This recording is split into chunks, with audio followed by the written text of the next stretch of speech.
what did you figure out you needed to make a day or a week to keep the doors open at this initial investment of $35,000? I was trying to make $1,000 a day. Okay. I was like, if I make $1,000 a day, I'm good. Okay. And how did you do?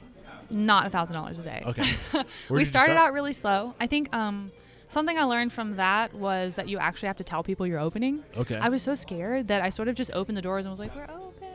I don't know if that's a bad approach, though. It helped in some ways. Yeah. For the second location, I'm doing it the opposite. Like, here's when we're opening. Everyone come. It's going to be awesome. But because I was just sort of I was still in that trial mode. Like, I want people to come in slowly.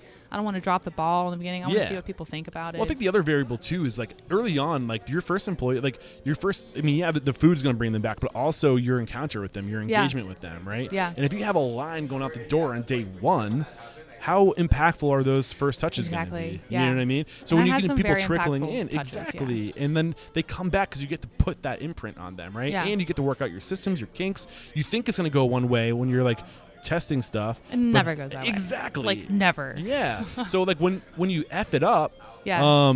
But they're standing right across from you and there's nobody behind them in line, like you can write the end of the story. You can make it right. You know what I'm saying? But when you're trying to file through people, exactly.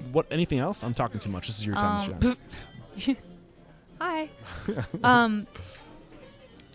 I think most people do this when they open a restaurant, but I think it's super important to do friends and family night, then like a soft opening and a hard opening. Okay. I think for us, the friends and family was where I learned so much. Like, oops, that's not going to work in real life. Yeah. But it's your friends and family. So like, good job. Yeah. You know? Wow, it's so great in here. Yeah. And, like, everything's wrong. Right. And then your soft opening, people are still forgiving, not quite as forgiving as your friends and family, but you're better, so it's okay. Yeah. So let's zoom back up to 30,000 feet. I think we kind of got really down into the details there. Thank you so much for getting into those details. Of course. I had a feeling with being an engineer, you're going to be able to give us some really good details. So, reflecting back, I mean, this is still kind of new. You guys opened February 28th, 2017. That's right. Yeah. Mardi Gras 2017. Yeah. So what were like the hardest times during these early days? Like, bring us to like where you were emotionally, the biggest mistakes you made that you wish you kind of had foresight about. Dive into it. Okay. Yeah.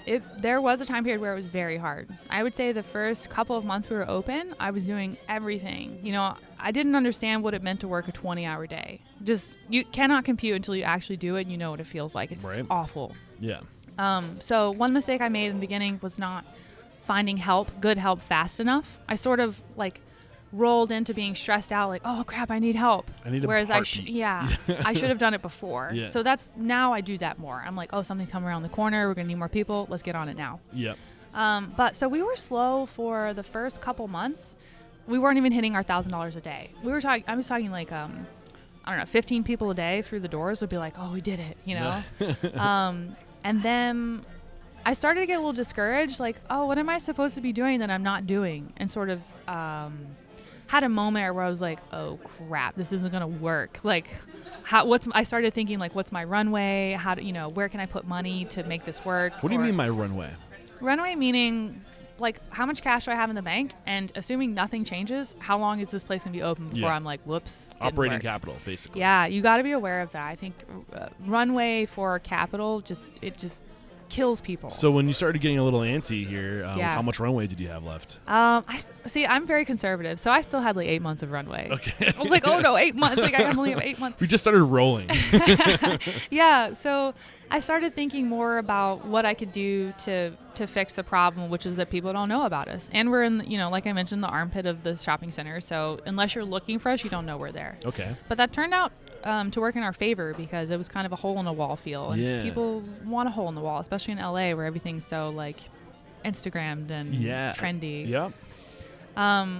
But about that same time, there's this organization called Mercy for Animals, which I love, and they just happened to sort of like hear about us from something and came in and did a video feature on us, which got a ton of views. I don't know, like I want to say 1 million. Did you reach out to them or did they reach out to you? No, they were just like, we're doing a special on vegan restaurants in LA, and I was like, oh great, like cool, nice. So they came in, filmed our food, released this video, and the next week we were just like, oh, we're in business now. This is great. So they had like a really pivotal role in helping us get off the ground. Nice.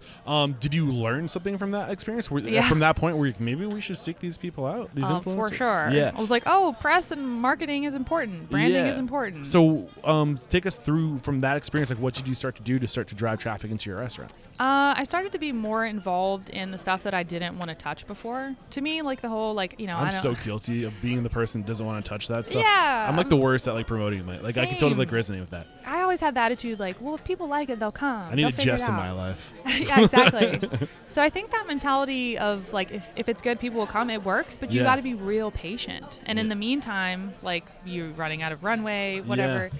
So I started working more with like partnerships and just linking up with people and being like, how can we help each other? Because that's really what it's all about.